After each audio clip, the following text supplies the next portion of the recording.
Welcome to my course on Effective Learning on HTML. In this lesson, we will learn about layouts in HTML, head element in HTML, and how to represent list in HTML, whether it is ordered or unordered. In the previous lesson, we have learned about what is structure of HTML, what are classes in HTML, and how to represent links, images, cascading style sheet, and tables in HTML. Now, in this fourth lesson, we will continue with HTML layout. Layout क्या होता है? Layout किसी भी चीज़ को represent करने का एक तरीका होता है एंड उस चीज़ को हिस्सों में डिवाइड कर दिया जाता है। जैसा कि हम एक एग्जांपल लेते हैं, अगर हमें किसी घर का नक्शा बनाना है एंड उसमें बाथरूम, किचन रूम, टॉयलेट आदि चीज़ों को लगाना है, तो हम नक्शे को कुछ हिस्सों में डिवाइड करते हैं कि इस साइड वॉशरूम होगा या इस साइड वॉशरूम होगा, तो वह नक्शा एक घर का लेआउट हो जाता है।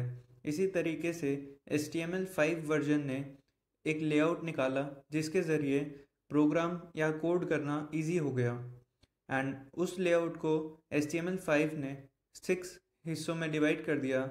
पहला हिस्सा है हेडर, दूसरा नेविगेशन, तीसरा सेक्शन, चौथा आर्टिकल, पांचवा असाइड, छठा फूटर। अब हम जानेंगे इन एलिमेंट्स के क्यों यूज़ किए जाते हैं ये एलिमेंट्स।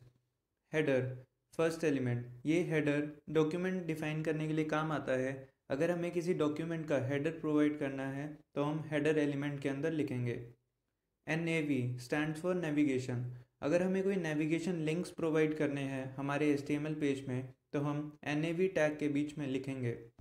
अगर हमें किसी सेक्शन डिवाइड करना है HTML पेज में तो हम उसे सेक्शन टैग के अंदर लिखेंगे। अगर हमें कोई आर्टिकल लिखना चाहते हैं HTML पेज पर तो हम आर्टिकल टैग के अंदर उसको रिप्रेजेंट कर सकते हैं। अगर हमें कोई सेक्शन असाइड बनाना है, मतलब कि अगर हमें कोई सेक्शन अलग से बनाना है तो हम उसे असाइड टैग के अंदर लिखेंगे। फूटर अगर हमें किसी पेज का फूटर प्रोवाइड करना है तो हम फूटर एलिमेंट के अंदर उसका डिस्क्रिप्शन लिखेंगे। अब हम एक एग्जांपल देखेंगे कि कैसे लेआउट को यूज़ कर सकते हैं। यह आपके सामने एक एग्जांपल है लेआउट का। हेडर प्रोवाइड किया गया है सिटी गैलरी। मैं आपको एक आउटपुट दिखा देता हूँ इसका। यह इसका आउटपुट है। ये देखिए, यह हेडर प्रोवाइड किया गया है सिटी गैलरी एंड ये एक फूटर प्रोवाइड किया गया है फूटर एरिया। ये लेफ़्ट में आप देख सकते हैं नेविगेशन लिंक्स हैं और यह आर्टिकल है। तो आइए हम जानते हैं कि एक लेआउट कैसे लिखा गया है। जैसा कि आपने देखा था, हेडर हमने प्रोवाइड किया गया है city gallery and navigation links में प्रोवाइड किए गए हैं UL अनऑर्डर्ड लिस्ट, जो कि हम जानेंगे आने वाले लेसन में। आर्टिकल प्रोवाइड किया गया है लंदन, हेडिंग 1 टैग है और P पैराग्राफ टैग है और 22 लाइन में आप देख सकते हैं हमने फूटर प्रोवाइड किया गया है। ये हमने कुछ स्टाइल शीट यूज़ की है। हमने प्रीवियस लेसन्स में देखा था कि हम कैसे स्टाइल शीट डिफ़ाइन कर सकते हैं। ये एक स्टाइल शीट डिफ़ाइन की गई है जो कि एक्सटर्नल लिंक के द्वारा इसमें एम्बेड कर दी गई है।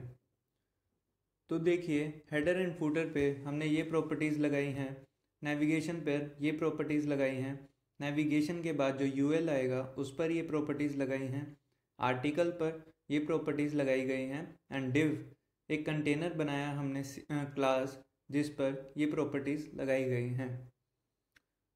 अब हम जानेंगे HTML हेड के बारे में। HTML में जब भी हम स्ट्रक्चर लिखेंगे तो एक HTML को 2 हिस्सों में डिवाइड करेंगे, heading and body. Head tag में जो हम लिखेंगे वो मेटा डाटा होता है। वो डाटा के बारे में बताता है कि HTML में कैसा डाटा है।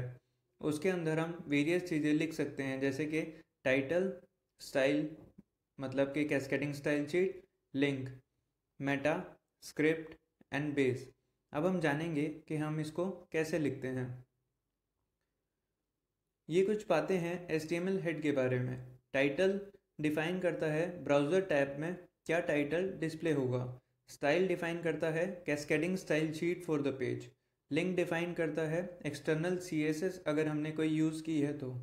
स्क्रिप्ट डिफाइन करता है क्लाइंट साइड जावास्क्रिप्ट अगर हम लिखना चाहते हैं हमारे HTML पेज में, मेटा टैग डिफाइन करता है कीवर्ड्स को, ऑथर को एंड कौन से करेक्टर सेट यूज़ किया गया है। मेटा डाटा ब्राउज़र्स यूज़ करते हैं डिस्प्ले कंटेंट करने के लिए एंड सर्च इंजन यूज़ करते हैं as a keywords to represent specific site on top of the page. अब हम देखेंगे HTML हेड का एग्जांपल कि हम हेडिंग टैग में क्या क्या लिख सकते हैं।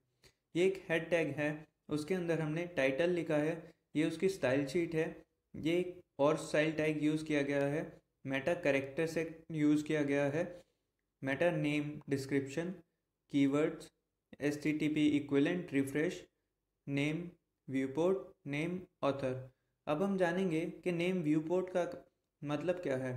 अगर हमें कोई HTML पेज डिस्प्ले करना है तो उसका कुछ व्यू पोर्ट होता है स्क्रीन पर, एंड ये उसका कंटेंट एट्रीब्यूट है जिसमें हम डिफाइन करते हैं डिवाइस की विड्थ और इनिशियल स्केल 1.0। ऐसे ही नेम ऑथर डिफाइन किया जाता है एंड उसका कंटेंट जोहन डोए है। HTTP इक्विवेलेंट क्या करता है, पेज को 30 सेकंड बाद रिफ्रेश कर देता है ऑटोमेटिकली। कीवर्ड्स एक सर्च इंजन के लिए काम आते हैं जो कि बताएंगे उस HTML पेज में HTML लिखा गया है, CSS कहीं लिखा हुआ है, XML कहीं लिखा हुआ है एंड जावास्क्रिप्ट कहीं लिखा हुआ है। तो इस तरीके से हम HTML हेड को यूज़ करते हैं। अब हम देखते हैं HTML में लिस्ट को कैसे रिप्रेजेंट किया जाता है। आप स्क्रीन पर देख सकते हैं एक अनऑर्डर्ड लिस्ट है, एक ऑर्डर लिस्ट है। इसमें आप डिफरेंस देखेंगे तो यह देख पाएंगे कि ये ऑर्डर्ड है 1, 2, 3 एंड 4। ये एक अनऑर्डर्ड है, इसका कोई नंबर नहीं है, तो यह इसलिए अनऑर्डर्ड लिस्ट कहलाई जाती है एंड ये ऑर्डर लिस्ट कहलाई जाती है।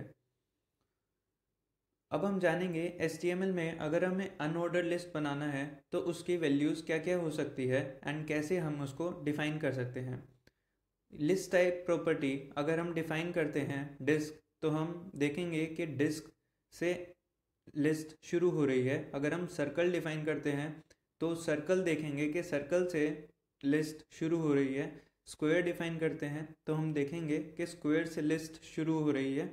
अगर हम नन डिफाइन करते हैं तो हम देखेंगे कि कुछ भी मार्क नहीं है लिस्ट के आगे। अब हम एग्जाम्पल के ज़रिए देखते हैं HTML UL एग्जाम्पल।